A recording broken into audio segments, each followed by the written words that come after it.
สบายดีพี่น้องมาทุกคนเบิ่งออโต้กินข้าวกับไข่มีติดเพิ่นว่า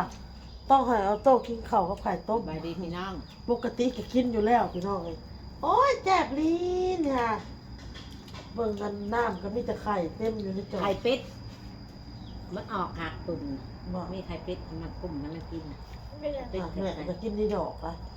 พอมันกินนมมันเต้าหนึ่งเต้าที่สอง อืม ทุแล้วลูกทุละทุระวัง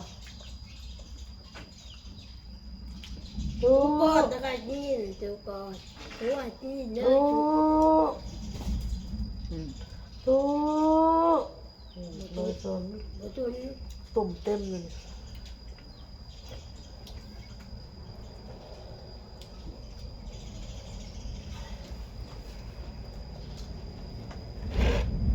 โอ้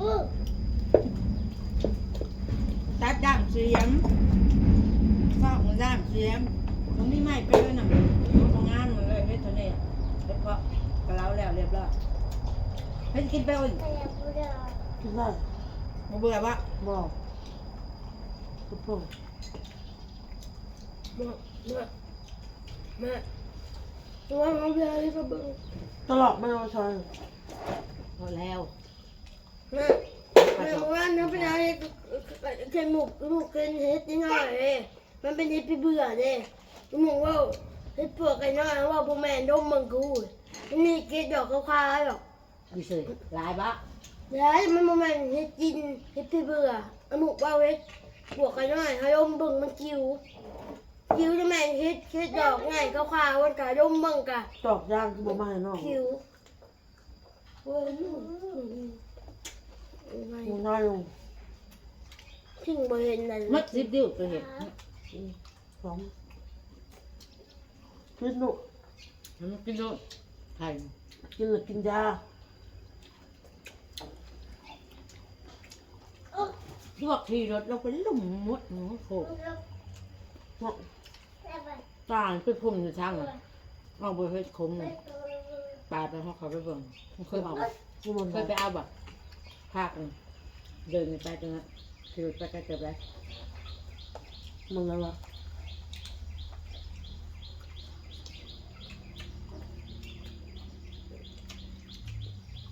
กินรถไปเบิ่งบ่ครับ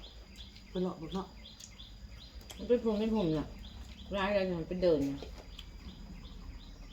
ไปส่งหน้า ตร ว่าง นั้นนะบ่ได้อยู่ในตรงหน้าใดตรงหน้าฟังอย่างหน้าผ่านดินตัวนี้ไป ไปบ่ล่ะ มาพระเจ้าบุกโตเฮา แล้วก็พามันถูกรถเล่น สามเลยละพายฝาก เฮา เนาะ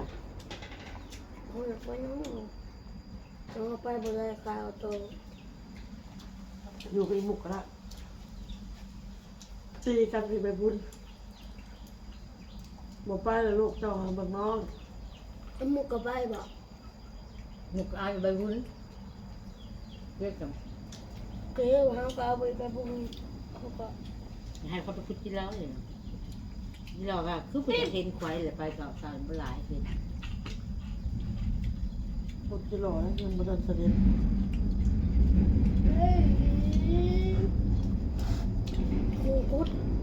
คุดดงจนบ่มีหูยังบ่เห็นเกี่ยว เพราะคุณบ่เป็นกับเห็นแหละไปเราคุณเป็น กินดีๆลูกกินดีๆโต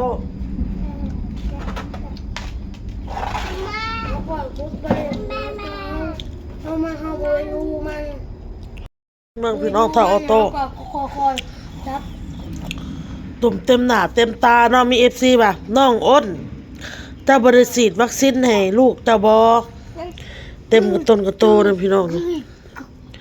ฉีดเด้อพี่น้องเด้ออ้นฉีด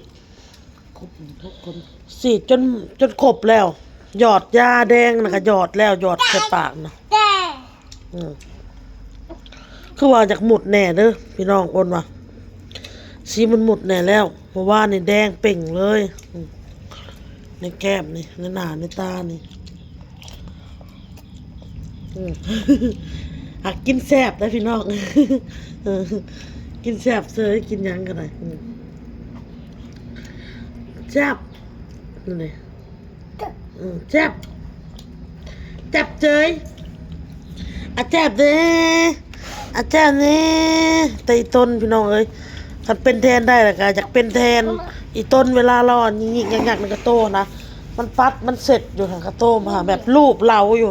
รูปในแขนตัวเองปัดอยู่คือแบบมุดมัดนะพี่น้องเอ้ย อ๋อมันเดือดๆแล้ว มันจะอัดมันสิแบบยิบยับบ่รู้ได้เฮากับบ่ฮู้น้ำลาวแล้วก็สิปัดอยู่ที่ก็เก้าคันได้แม่บางทีน่ะพอไปเวียกแล้วบ่อยากไปปานใดลูกผัดคิดไปคิดมาผัดขาดเวียกหลายเขาสิตัดเงินเพิ่นว่าไปบ่ได้ว่าซั่นไปเออเน่ะ เมื่อบ้านสุดนะฮะเขามือเขาตัดเงินบนมะนาวใช่ปะ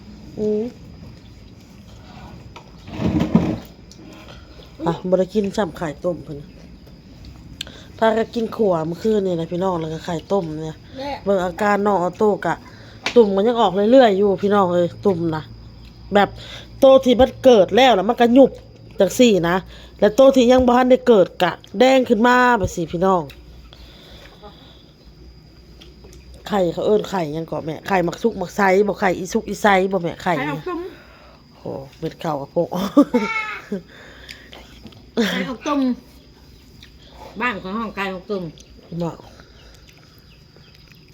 เอาต้มมันออกเมื่อไหร่กันมันก็หยุบแล้วมันกระดีมันเศร้ากินยากาไปโฟใส่ มากินข้าวมาลุงมาจ้าน้องลินล่ะ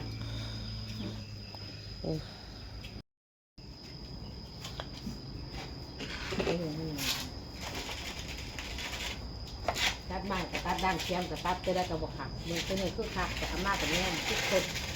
แล้วคนแรกเจ้าหักมันมีตัวงามดำเทียมกันมีแต่ไม้ทุกคน นี่ได้เทียมดวงหนึ่งแบบมันเป็นแป้งแบบกลมๆอ่ะที่อยู่ใส่ช่วงหลังคาคือเขาฝึกไว้ช่วงหลังคา ทุกอย่างเลยเกลือใส่แกงได้ได้ขวดไปยืมหมูตรงนี้มีหมูหักษา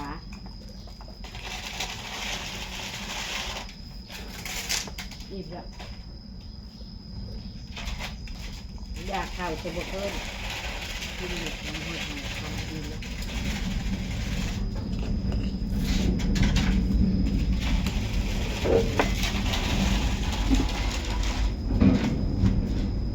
ก็ไปครับ เขาเลยชวนจับขี่รถไปเบิ่งเลยนะเพราะอะไรมาตื่นกันนี่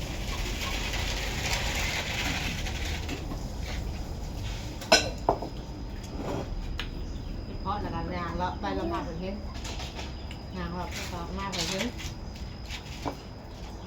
มันออกมันอยู่ในเพราะอะไรออก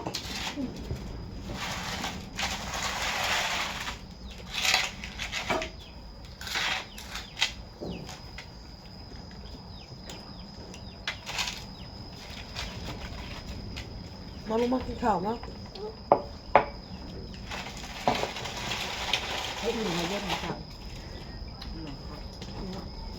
เขาบอกว่าเนาะ เขาเวลาบัวมามันหนึ่งกัน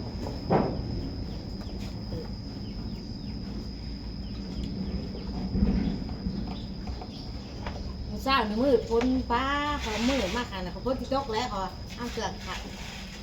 จนดำหมดแนมมาผมมันช่วยออกกันรากออกเวิร์กออกกันแดดนะเขาเกลือแห้งแล้ว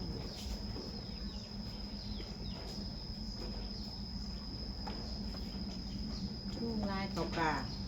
มันออกนอกนี่กา เป็นยังลูกเป็นยังกินยาเลยลูกไอ้เจ้าค่ะ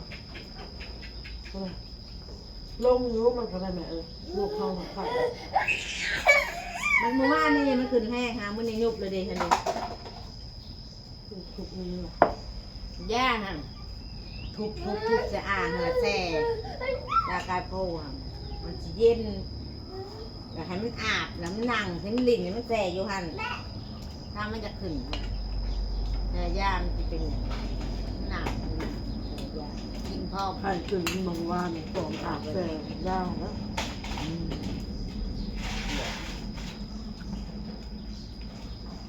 ตุ่มมันมุดมาแบบมันคันมันคายตุ่มมันคือพวกตุ่มพดนี่เนื้อนี่เนาะ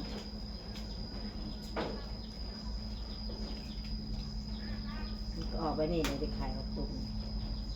คันบซักยานมันสีซุกมันสีเปื่อยเวลามันออกอะไร เมื่อคืนเอาลูกมาเสร็จมันหัก2 โมง 3 โมงยังมันจ้างมีก็4 โมงแล้วกำลังพอมันสิมา6 โมงเขาเสร็จแต่มันค่ะนั่งเสร็จเอาลูกก็จนเหงานอนลูกนึบแล้วก็อดไว้แล้วก็รับลงก็รับเอาอ่ะ อาทิตย์เขาอาทิตย์เป็นพอห้างได้ตัว เป็นพอห้างลูก พอห้างสำหรับกินข้าวอาทิตย์เป็นพอห้างเดี๋ยวดื้อหน่อยให้เต้ เข้ากับติ๊กแก้ม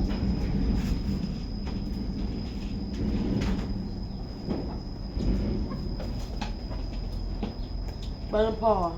มาหาพ่อมันเนาะบอกพ่อซ้อนอยู่ว่าพ่อค่ะบอกยุ่งอ่ะบอกหมอบอล ให้บอกก้อนให้บอกพ่อ จะบอกนะได้บอกพ่อเจ้าน่ะ พวกก็บอกฟัง จะบอกนะนะ อย่าจ้ะใกล้จ้ะ ฮะ จับที่ขา เฮ็ดเอาแม่เฮ็ดเอา จะบอกอะไรบอกบอลฮะ บอกว่าอย่าซะถึงหาเงินเลี้ยงเจ้าย าช้าสูบยาหรือยาดิฮะ โอ้ยโอ้ยไปนั่งเลยโอเค บอกพ่อนะ มันออกหมดในหัวมันก็ยังพันแดงออกไปในหนาอะไรกระโต เศร้าซาติยาซาติกล้าว่าอย่างเงี้ย กุ้งขาเนี่ย เอาดู เนียนเครือเนี่ยพี่ยายถ้ากินข้าวมื้อแรงคุณพี่จ๊ะเสียดาย โต มีเขียดหมูตำเขียดหมูใส่น้ำมันแซ่บเลยเนียนเครือ ไปเรื่องไป พังอยู่พักความลูกอยู่เป็นปฏิบัติมันบอก วัดดูเถิดเถิด